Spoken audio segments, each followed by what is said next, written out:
Hello, welcome to the session today. We are covering the limits of BI, and I'm Dominic Ravita. I'm joined by Nathan Dresner, and we're going to talk a little bit about, what BI looks like today and what's possible, and especially cover how AI can help you accelerate this data insight. So we've got a few slides to show with you today. And we've got a couple of demos as well. We're going to take a poll in the course about halfway through the content, and we're going to do Q&A at the end. So we welcome your questions along the way. So with that, let's get started. Thanks for joining us for this 1-hour session. First, we want to tell you a little bit about Plotly. Plotly's been around for close to 10 years now, and if you're a data scientist or you're working in Python doing data analysis, you have probably heard of Plotly. You may know us as an open source interactive data visualization set of libraries. And that's sort of how the company got started in the beginning. It expanded that with another open source framework called Plotly Dash, introduced a few years ago, and really created the category of what we call data app frameworks. Today, that has grown incredibly, and we're really proud to have such a large and active community. We've had over 1 billion downloads of Plotly open source across Plotly Dash and the data visualization libraries and other open source projects. And you can see that we're pretty widespread across the data science ecosystem if you just think about the small lens of Databricks in that. So this diagram in the middle is a report that, a survey that Databricks did last year across 10,000 plus Databricks customers, looking at what adjacent or complementary open source libraries and projects were used across their ecosystem and customer base.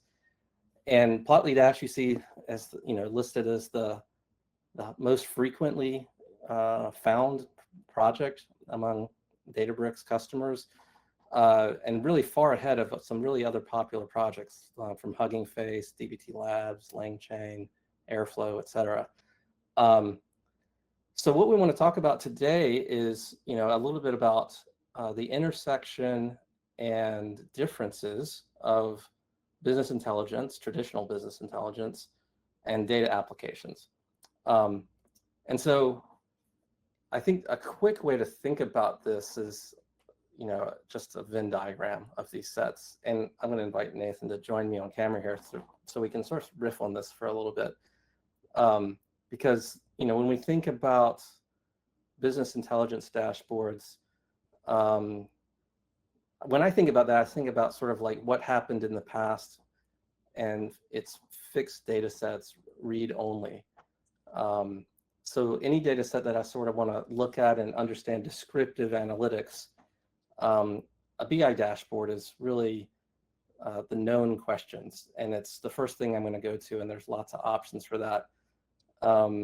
Nathan, I mean, what's your take on traditional BI dashboards? Yeah, I think like traditional BI dashboards is usually, in my view, like you were saying, a read-only application. And then when you move into the data applications world, it becomes full CRUD.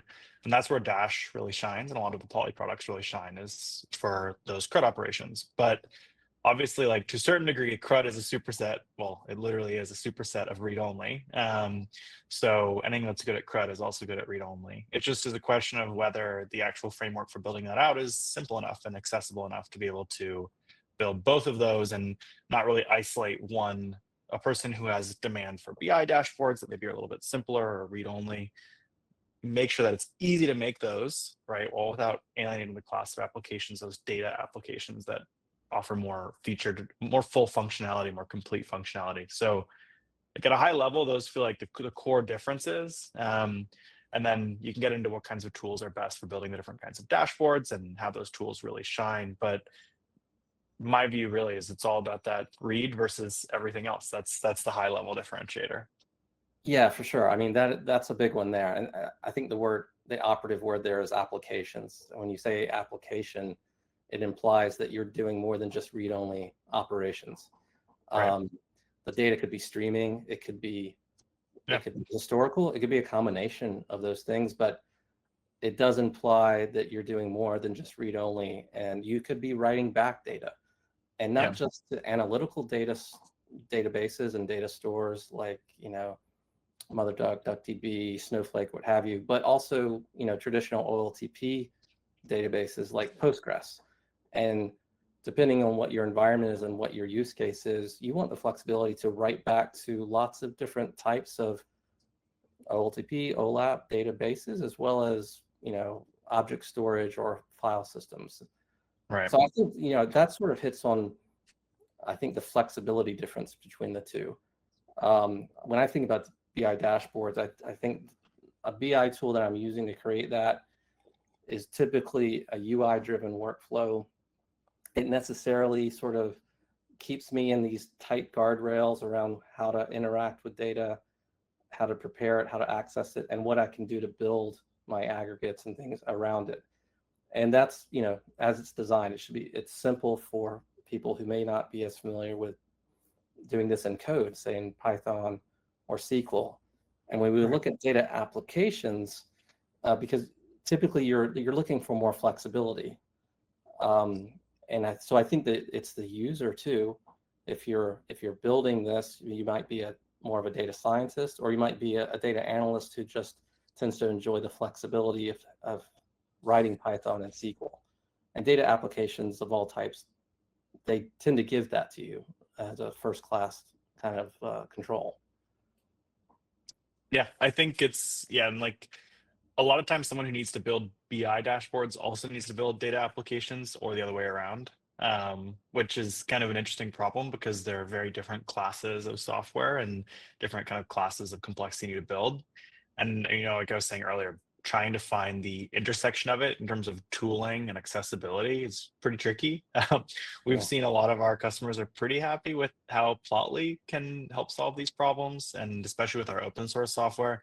And it's really is the power of being open source at the end of the day is you can come in, you can try it out, you can see if it fits the use case, understand the learning curve. It's super important to actually get a sense of the product and get a sense of the class of problems that it can solve. So yeah, I mean, we see increasingly BI dashboards that it's like if you give a mouse a cookie, right? People start to want more and more features that are added to the same product. And with Plotly, you don't end up with that ceiling, which is pretty great, right? You just start out, you can make something very simple, and then you can keep expanding and expanding without having to rebuild or switch frameworks, switch tools. So that accessibility to the tool while preserving the level of sophistication and customizability that a lot of people need in a long-lived project. It's a hard tightrope to walk.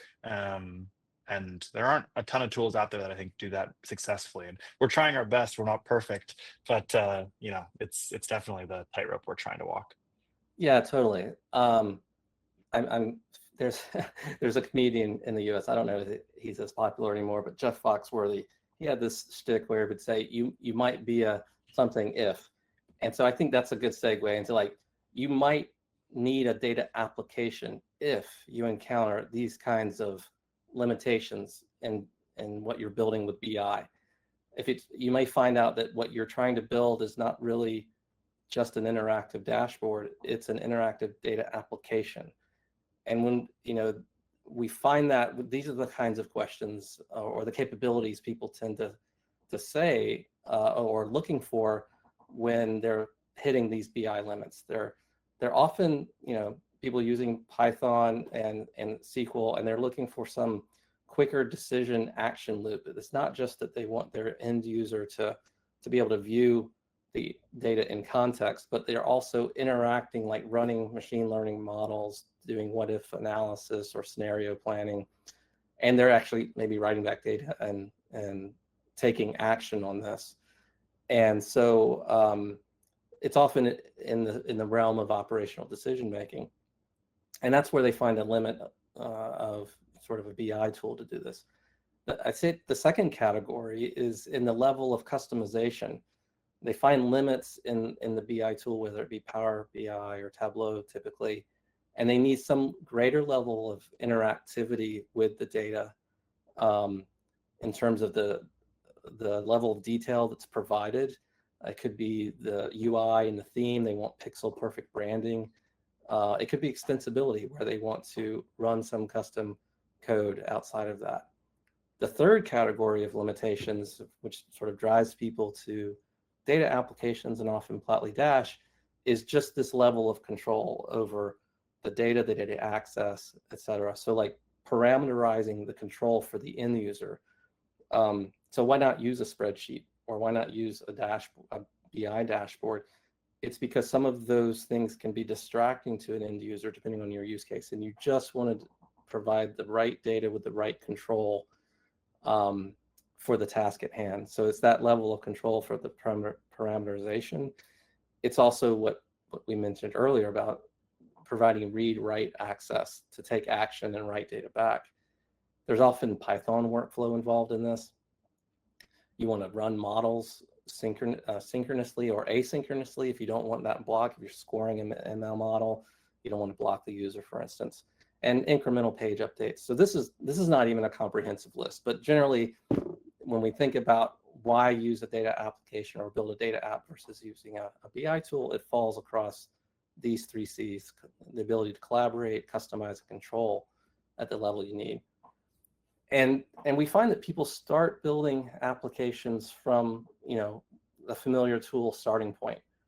So data and AI teams, typically they're trying to deploy custom data applications, and they've tried this in other tools. For instance, spreadsheets provide all the access to the data, and you want to restrict access. So this is a multi-user scenario, so it's not really the best fit when you want to have the level of control in the interaction.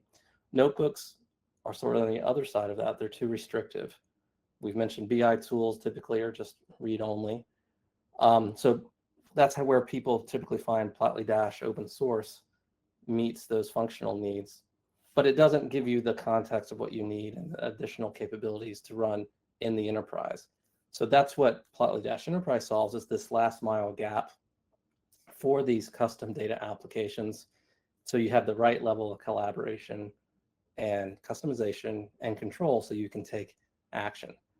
So I want to show a quick example of this, just with sort of a fun sports analytics example. So this is a Dash application, and let me sort of flip over to our view here.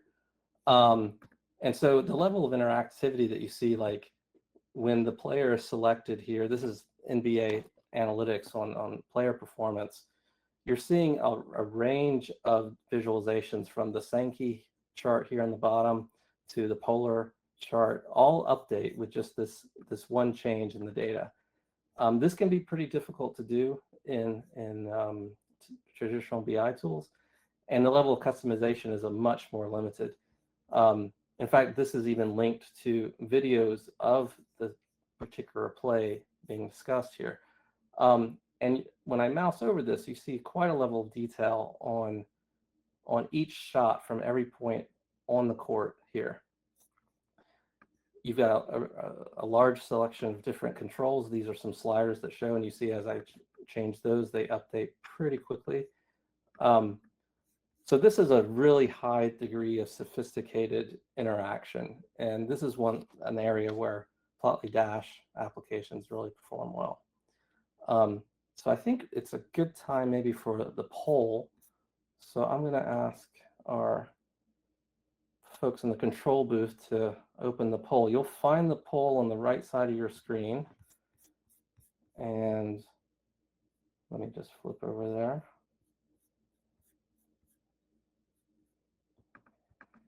And what we're interested in knowing is, like, what limitations have you found in using traditional BI tools for this kind of collaboration, customization, control? If you've used Plotly Dash, we'd love to hear that too, or another data application framework. Mainly just interested in hearing your experience there. So while that poll runs, I'd like to show another example. This is another Dash application. This is from an organization, Science for America. This was shared recently with us at the SciPy conference. And what you have is basically an exploratory data analysis experience here, where the data set is basically looking at higher education and basically demographic and other information about this. And you can see that the filtering is pretty sophisticated with the drop downs here. And we can look at, maybe let's look at physical sciences, and within that, let's look at chemistry. And we can see the distribution in terms of gender representation. We could look at this by a different vector in terms of race, ethnicity across the data set.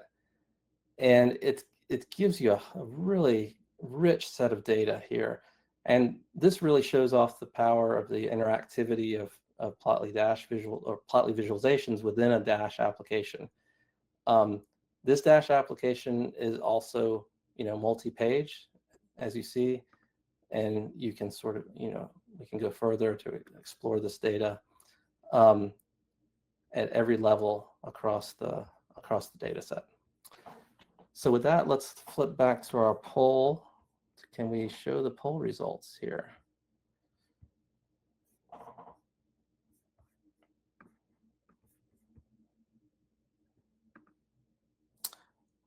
All right. Well, I'll start sort of with the highest degree. 46% of you have responded that a BI limit you've encountered is the limitation of interactivity. That seems to be a pretty common one, followed by the theming and styling of the user interface. Yeah, that's a really common one, a limitation we find. And then after that, limitation of writing back the data to the data source. Great, thanks for your feedback on that. So let's continue. You'll find a lot more examples of interactive applications at plotly.com/examples. And this is just sort of a short list of industries and use cases. This is a combination of open source and commercial projects that have been done with Plotly Dash. So I really encourage you to hit that link and explore the power of Plotly Dash across these examples. I'll give you a quick story about Intuit and why use a data application versus a business intelligence tool. In their case, Intuit has, of course, online offerings, SaaS applications, Quicken, of course, and others. And their data science team wants to be able to optimize in terms of the user experience for that. And so they're running, A/B tests on the product analytics and the user experience across this. And the data science team is the primary creator of this within the product management team. So they weren't able to have the level of flexibility needed, and they wanted to work in Python. And these two things are sort of the driving force to look for something that could provide that flexibility and control. And they found Plotly Dash. And so this is helping Intuit product managers, with the help of their data science team, to improve the online experience of SaaS applications. Another use case, and I think this is an important one when we think about who builds data applications, it's often the domain expert or the data scientist, and sometimes that's the same person. And in this case, Uniper is in the energy business, and they're looking to basically optimize the production of upstream oil and gas.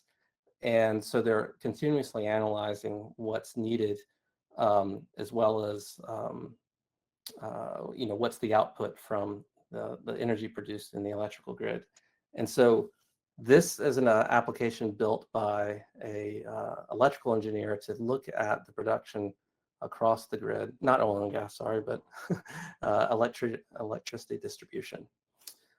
So with that, I want to sort of hand it to Nathan to talk about sort of where this space is going in terms of business intelligence, but as well as data applications. And of course, AI has a big impact on that. And so Nathan, tell us about sort of what you're seeing and what's next in this space. Yeah, I mean, there's a lot upcoming. AI is changing everything. We've been a player in this space for almost a decade now, and building charts for even longer than that. So we've seen how this industry has changed and how the technology people use has changed a lot. Um, but one thing that we're super excited about is some of our upcoming products. And for those of you who've been watching what we've been working on, we have a couple of new products that we're launching in the near future and that are actually in early access today. So if you're curious to try out some of these products, that's possible. I'll share a sign up form, but you can always reach out to us directly if you think this is something that's up your alley or that'll really accelerate some of your workflows. So on the right, we have Dash Enterprise, which we've been building and working with a lot of Fortune 500 companies on for the last like a little bit more than 5 years. And this is a hosting platform for Dash applications. If you already have a Dash application, it's a great product to take that into an enterprise setting. But the two new products that we're shipping are Plotly Studio and Plotly Cloud. And Studio is really this AI first product that lets you provide a data set. And then once the data set is added, it will convert that data set into a complete data application, which is powered by Dash. Then we have Poly Cloud, which is used for publishing and sharing Studio apps, but it also is used for publishing and sharing Dash apps. So if you already have Dash apps on hand, then you can use Cloud for that purpose. But if you don't, then Studio is a great jumping off point to get started into our ecosystem. And you may never even need to go into the code or use Dash at all in order to build something incredible. So what is Studio exactly? It's an AI native desktop application, which means you download it onto your local machine to get started. It generates projects backed by the great Plotly component system and framework and visualization libraries in just a couple of minutes. If you're curious or you want to bookmark it or keep track of this for later, you can go to plotly.com/studio. There's a great demo from one of our co-founders, Chris Palmer, who was really a huge, huge force in this project. We're really excited with how it's turned out, and we're excited with some of the early feedback that we're getting so far. And we're expanding that early access program as well, actually starting this week. So we've sent out a ton more invites. If you're in the early access list, I don't know how many folks in this session are already working with us, but if you're already in that list, you should check your email and you may see an invite in there this morning.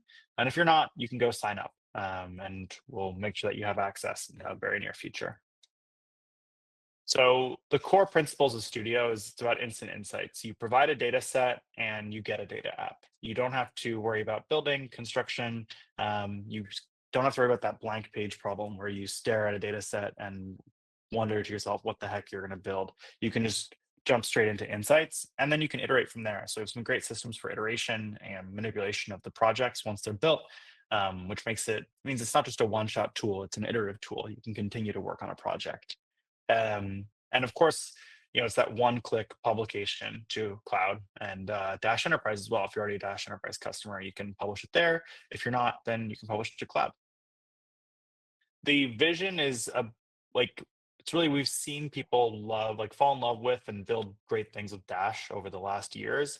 But we also see a lot of people that are locked out of this experience. They're not able to build with Dash. They're not able to build great, data applications using our tooling because it's a code-driven framework. You have to write Python code. You have to have a pretty good understanding of Python. And even though it's a very simple framework, programming is a learning curve. That's how it always has gone. We want to really unlock the world of this tooling for a new audience and give people the ability to take their data and bring it into production really quickly. So, Studio, we're really trying to enable this vision. And we've gone through a few iterations of this.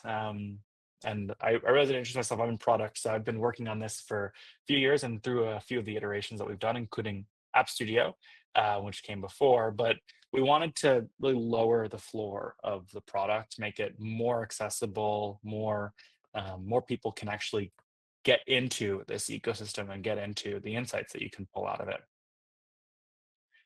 So it's built for accuracy, it's built for speed. We know today that AI has issues with confabulation, hallucination. We want to make sure that it's really well structured, really strong defaults, and really good accuracy. So we worked really hard on making sure that the quality of the outputs are super consistent and reliable. And it's always backed by a component library that you know and trust, which is Plotly. So everything will just work. We also are worried about data privacy and security. With Plotly Studio, it'll work with cloud LLMs, but you can also connect it to on-premise LLMs. This is an option that we're introducing as well. So really to enable these enterprise use cases. Inside of Studio, you can upload a flat data file. Once you have that in, it will run an app outline. We're using spec-based system. So for folks who are using AI a lot in your day-to-day, you're familiar with this chat-based interface where you're constantly going back and forth with an LM. We're kind of eschewing this model. We think that the better user experience is about specifications, where you define exactly what you want and you get a consistent output every single time. And that's been a core design principle for Studio.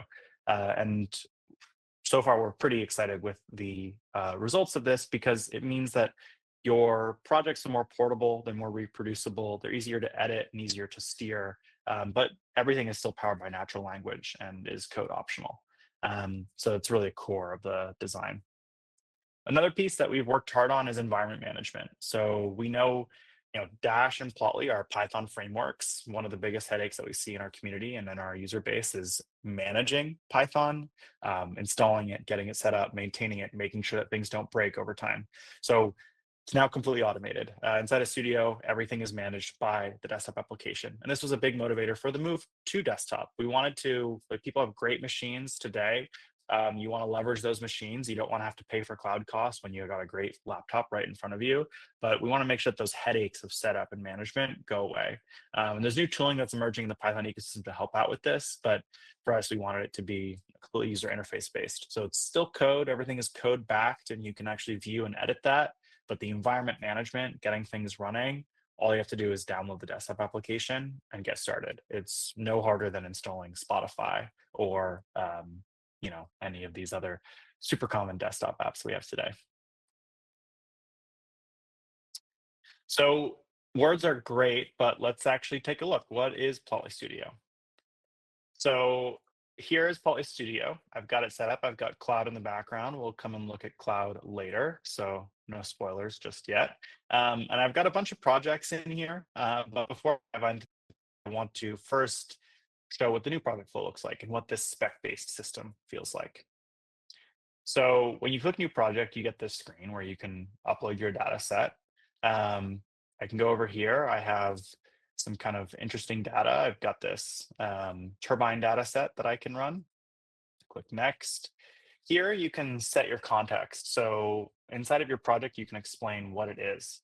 Actually, I think I'll go with something a bit more fun than turbine data. I'm going to this Sabrina Carpenter data set. So here you can define your context and goals, like what kinds of outcomes you're looking for, provide additional information about the data set. And this can be really useful to help tune it, generate certain types of visuals or outputs. So I'll explain what this is.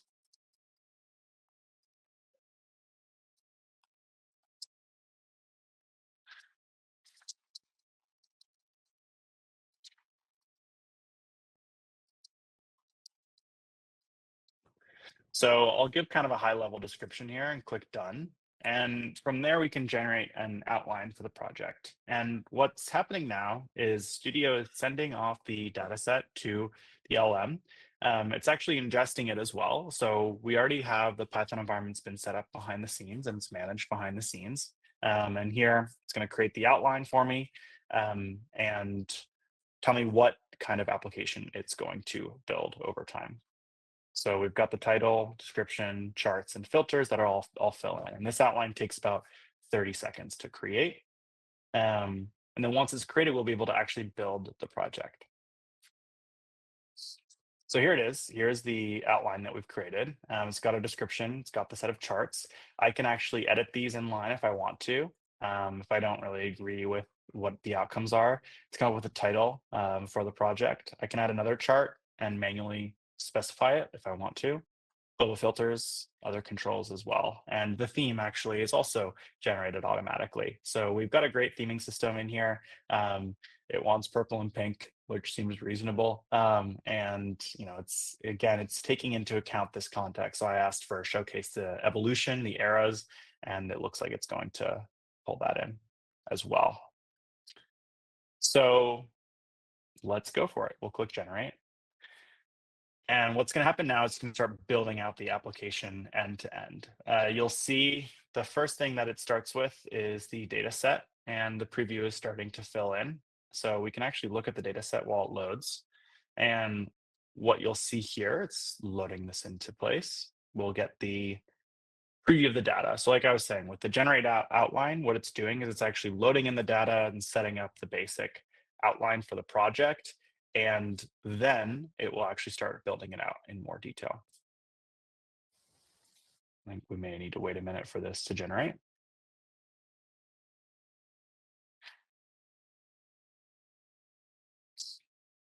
In the interest of time, I'll come back to this one. I have one that I made just a few minutes ago because it takes about 2 to 3 minutes to generate the application. But here's the completed project. So this has the same data set that I've pulled in. This was generated with the same context and the same data. And you can see what it built out. So here's the set of charts that it built. You can see I've got some filters that are globally scoped. So here it's selecting all the albums, but we can just pick down to just one. And you'll see the data cards will update at the top. We can filter out different track types. We can also filter out the different genres that are labeled inside of this data set. And of course, the release dates. So like, let's say we want to just look at more recent Sabrina Carpenter music. We could always pull in, maybe instead of March 2014, we can bring this up to 2020 instead.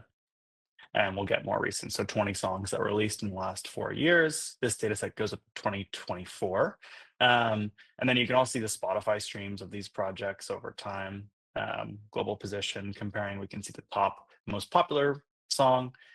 These charts are kind of fun. Radar charts aren't super popular, but they're a core part of our library. And a fun part of using Studio is that it's picked up a lot of these obscure chart types and really brought them to the forefront again. And here's a few more. We've got this release timeline, so you can see the albums that came out and then the most popular singles from those albums based on this bubble chart. And then here's like track duration bins. So looks like, about 3 minutes. That makes sense for pop music. And then here's the data table. So you can always look in and see the complete data set as well. For each of these components, you can also jump in and individually interact with it. So if we look at this one, which is Spotify streams by peak global position, here's the chart. We're looking at this at the top. It's reset the global filters. Here they are. I can always manipulate these if I want to. And here's these chart specific filters. So let's say I want to color by album. You can see that that'll fill in. And I can see here's the outline, which is what we saw at the beginning. And the outline is used to generate a specification, which is more detailed and more reproducible. And then finally, there's the code that's backing this, which you may never have to jump into. But if you're curious to understand how something is being built, pull this out, reuse it, anything like this, jumping into the code is a really powerful way to do that. We can add in more charts if we want to. We can also we'll look back at the data cards for examples. This is the set of data that we saw up at the top. Here is our tracks. Again, the same specification and code system are visible as well. The layout and the theme are also controlled in the same exact way. The theme is kind of fun to look at. You can manipulate this if you want. You can specify it in detail, and that will all produce the resulting code, which again, it's super portable, so you can reuse this from project to project. So that's the Sabrina Carpenter data set. We'll take a look at a couple of others that I put together. Here's one which is a weather station data set. It's got the data from a bunch of wind turbines, and we get slightly different outputs for this. Again, we can look at the different stations, different temperature ranges, all this good stuff. I think it's default filtering things out. So we don't see a ton of data in here yet. We have this one, which is a pretty fun one, which is the real estate market in Melbourne. Here we've got, again, this date picker. We can filter by property types. We can see prices and total properties. This is a pretty large data set, so there's a lot of interesting data in here. But Studio works great with large data sets. So we can see, price trends over time, how those are adjusted year over year.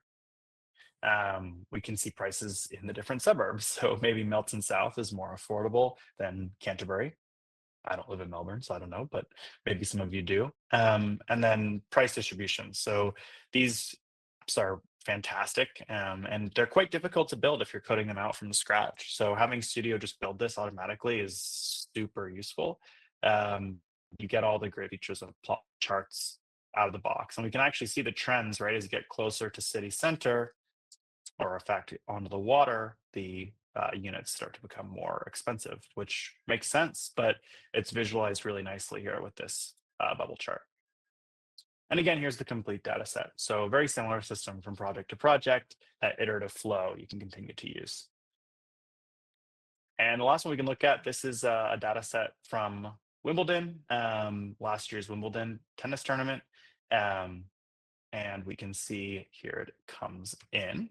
We can filter out the different players, and this will load in the data after a few moments.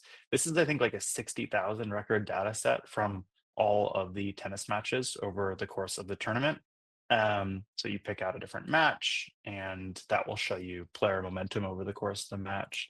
And you can see again, right, like I didn't have to set up the Python environment. I don't have to manage that, but it's running Python code on my machine. It's all managed in there. And, all visualized using the great Plotly charts. So here's a that were in these matches. These chart specific filters are super useful. And then, of course, the bottom, the complete data set loads in as well. Yeah, we can compare different players, how much they're running on every point. You probably don't want to run that much. Here's the player momentum chart. So we can see Casper Ruud probably won this after about 200 points. You can see how this adjusts. And then the heat maps as well. So comparing different attributes like serves, categories versus speeds, we can see these fastest speeds. I don't actually know what these mean. Maybe there's some tennis fans here as well who do. But that's a high level. That's what it's like to use Studio, what the experience is, and a couple of different projects that I built with Studio. Like I said, it's in early access. If you're interested in trying this out, it's available for macOS and Windows, so you can get started with it in the very near future if you haven't already signed up. But that's what it looks like. That's the flow is like. We're super excited by the feedback we've heard so far, and we're pretty floored by some of the projects that people have been building. So this is some of our early access users. Art and Brian have made some great stuff. We're hearing a lot of comparisons to Power BI with this product, which is interesting and exciting because Power BI has been in the space for a long time, and we want to make something that's even more accessible, but also more powerful. So what about sharing? Where does Plotly Cloud fit into this? Well, the goal of Plotly Cloud is to have synergy with Studio, but also to open the door for Dash developers. If you're building with Dash, this is a product for you as well. It's not just for Studio users.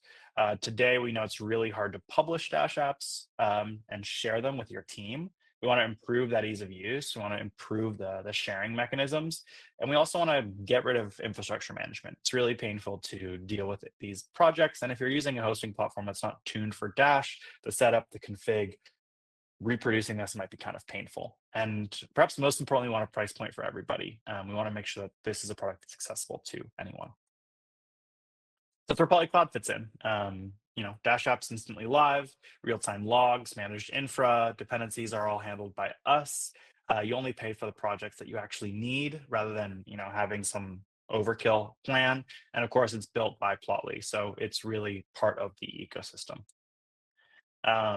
It's native with Dash. If you're a Dash developer, you'll have a button to just deploy right to cloud. There's no configuration. We've got our award-winning support team, authentication that's built into these apps, so you can share them with named users, and dependency management that just works. So how does it work?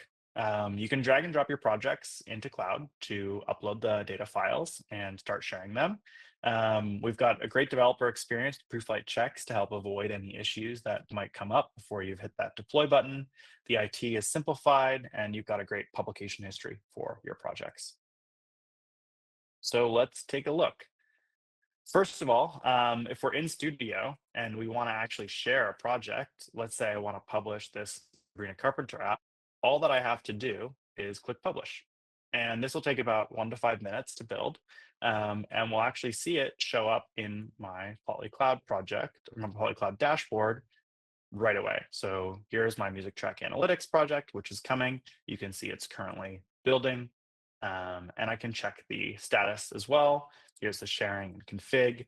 Again, we really want to just streamline the user interface, make this really simple and straightforward to use. So if you're in Studio, that's the basic mechanics. But if you're a Dash developer, it's similarly simple. So here's Plotly Cloud again with a bunch more projects that are running. I've got a handful of different projects in here. And let's try deploying. So if I want a new project, again, it's that drag and drop flow to get started. So let's grab, here's my source code for the Wimbledon project. You can preview all the files that are associated if you have a Dash app on hand, just to make sure everything looks right. This seems good. We have these pre-flight checks that make sure that your project's ready to go. And then I can set up a name and a URL. And a Python version or environment variables if I want.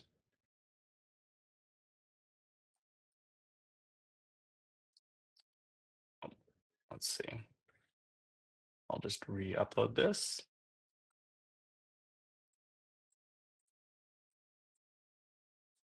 There we go.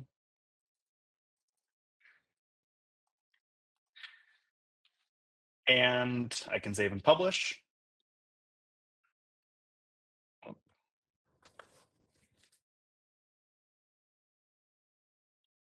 me just refresh. This isn't loading for some reason. Put it back in. Click go. And this will upload the files to Plotly Cloud. And then once that's ready to go, it'll show up here. It's in building status, same state as the project that we were just looking at. So here, while that's reloading, actually this Sabrina Carpenter project has finished. So here it is in cloud. We can see it's good to go. We could open it from Studio. We can also jump right into it from cloud. And we'll just let this load in. Boom, there we go. So now we've got our Sabrina Carpenter project. It's ready to share. I'll edit this as well. I'll open up the sharing. I'll change some of the settings. Let's give this a bit prettier URL. Carpenter, hit save, and I'll make this a public project. Share. So now, if you're in this project, you can actually access this at carpenter.plotly.app. So that's pretty much how easy it is to take a Studio project and share it with the world. If I go to that URL, there we go, we're good to go. So here's this Sabrina Carpenter data app. If you want to dig in and learn a bit more about her history of music and see a project that was built end to end with Studio in just a few minutes, this is the basic flow. Back over here in this project where we're just showing off what it looks like to build with Dash, we're still in the building state. This will probably take a few more minutes, but I'll show you what actually happened behind the scenes. If you're a Python user, you can see and monitor your deployment, your build logs. Here's the package installation. We've worked really hard to make this super quick so that the download and installation is only a few moments. And of course, the logs are really easy to read. So we're not putting any corrupt in here. It's only the information that you really need, that you really care about as a developer. So that's Plotly Cloud. It's for managing your Dash applications, drag and drop deployment system to publish new applications, or one-click deployment from Plotly Studio. If you're building in Plotly Studio and you make any updates or iterate, you can always just one-click to update the project in Plotly Cloud, and it'll preserve all of its settings up there, like sharing and application management. Of course, you can also access Plotly Studio in here as well. Let's see if this one finished loading. All right, great. Here's the Wimbledon app, also deployed. I'll open this one up. And we're good to go. So here's the Wimbledon project, shared in Plotly Cloud. But instead of one-click deploying, I just pulled in my code file. So if you're working in code, you're using the Dash framework, this is a great tool for you as well. All right. So if any of this piqued your interest, you can sign up for early access. Like I said, we're rapidly accelerating the early access window for these products. We've had a lot of interest so far. If you've already signed up, you may see an invite just this morning. We've got an active public roadmap, so you can visit roadmap.plotly.com to see what we're building and how we're improving these products, and when you'll see the general availability launching. So that's Studio and Cloud. We're stoked, and we're super excited to hear more from our community about what they built with these products. Yeah. So Dominic's back. We've got the open Q&A, but Dominic, any comments, anything that you want to call out that I missed in those demos? No, that was great. I mean, that's amazing. I mean, just like instantly data set to an interactive data application. I mean, without any prompting, and the refinement via natural language within specifications. I mean, I think this is the new way of creating data apps, where it's specification driven development, rather than, sort of open-ended AI chat or prompts. I think, this feels like we're moving past that and getting more domain specific, with the ability to steer AI to create more precisely what we're after. And the acceleration is just, I mean, phenomenal, like what you demonstrated there. And the ability for the community now to use existing Dash open source apps and host that in Plotly Cloud and share them, I think is really fantastic. We've got a few questions in the Q&A. The first one here is, let me just read it out here. What are some practical tips for teams looking to experiment with AI-powered data apps without building from scratch? Well, I would say, first of all, sign up for early access for Studio, because all you need is a data set. And you can use that as a exploratory data analysis first step.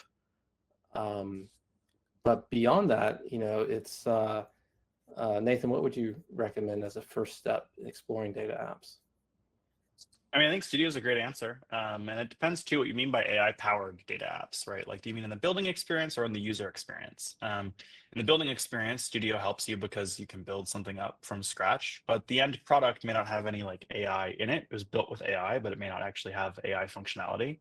So if you want to build an AI-powered data app, Dash is a great framework for this because it's Python. All the best tools built today for AI workflows, they exist in Python, and a lot of them are open source. So I definitely would recommend there's a million incredible tutorials, a lot of really talented people that are showing off how to build this kind of stuff. I think one of my colleagues, Adam Schroeder, who's our community manager, has some great tutorials about how to build AI-powered Dash apps, like with chatbots inside of them or data insights inside of them with the Dash framework.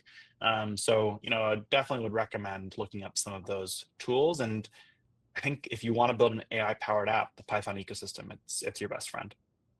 Yeah, and if you, on that point around putting a chat experience in the app for your end user, Dash Enterprise has a great feature for this called the Dash Enterprise Chatbot Builder. So it allows you to provide just that custom interface that you want to have for your end user. So yeah, I'd echo what Nathan said there. You can build with AI, with Dash open source and your favorite LLM, and you can incorporate AI with Dash Enterprise and help get that to production.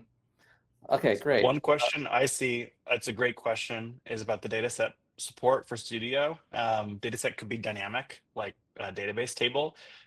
We've had this question a lot. It's something that the team's actively working on. So we're hoping to have this capability out soon where you can connect Studio to a live database and have the connections that you see and the visualizations you see be real time. So yeah, this is something that's been highly requested and it's something the team is working on. But of course, today you can pull that data down and use Studio against a local copy just to understand the capabilities and really like feel out that workflow, feel out that end to end with data that comes from your specific industry, your specific use case.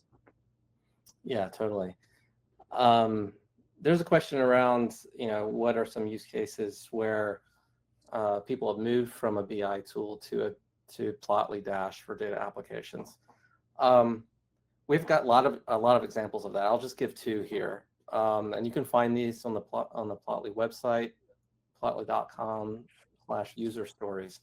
The first I'll give is in financial services. So Principal Asset Management Group is headquartered in central US, and they have, their asset management division covers multiple lines of business, but within their real estate investment division, they were using Power BI to do basically assessment of, risk analysis for various investments. And they weren't, they dealt with a lot of contractors, and they were limited by the flexibility that they could get and the interactivity in Power BI. And it's the data science and analytics team who were trying to solve this problem. And so they found Plotly Dash was a good solution to sort of, as our theme for this session, shatter the BI limit, in this case, Power BI's limit on the level of interactivity and flexibility. And so you'll find that story for Principal Asset Management at plotly.com user stories. And the second example I'll give you is in the telecom space. And this is a transition from Tableau to Plotly Dash Enterprise.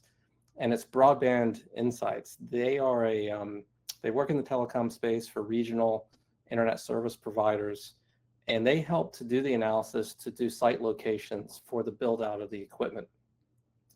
And a lot of how they show the value of their service is in building quick data applications to show clients what are the options in terms of equipment, site location. There's a lot of geospatial analysis. And so Tableau just really wasn't flexible enough to provide the interactivity, the integration with their machine learning model. And so they moved to Plotly Dash. And there's a great recorded session you'll find there with Broadband Insights on the website with Patrick Hutto. So I'd encourage you to take a look at those two examples for Tableau and Power BI migrations. Let's see. The last question that's a great question is how will AI native platforms impact the role of the data scientist? And for us, one of the design motivators for Studio is that it's an enabler. It helps you do your work more efficiently, more quickly, get to the answers that you need faster, and enable the fun part of data science. The fun part of data science isn't fighting battles against pandas and fighting battles against the menu systems in Power BI. It's actually finding insights about your data and figuring out creative ways to visualize that and communicate those insights. So for us, Studio, it's really about that toolkit. It's about opening the door so that you can get to the fun part more quickly, and you can get to the part that's really delivering value to your colleagues and to your team more quickly. So it's enablement. That's the vision here. Is your role is just you can have more fun in there. You can keep building. You can create more things, and you can find more insights and outcomes to share using this tooling. Great. Well, we're just about at time, so we want to thanks for your attention. We want to sort of direct you to where you can learn more about data applications and Plotly Studio and Cloud. And so our next session is August 7th, and we've got this is evolving quickly. This, as Nathan mentioned, Plotly Studio and Plotly Cloud are in early access.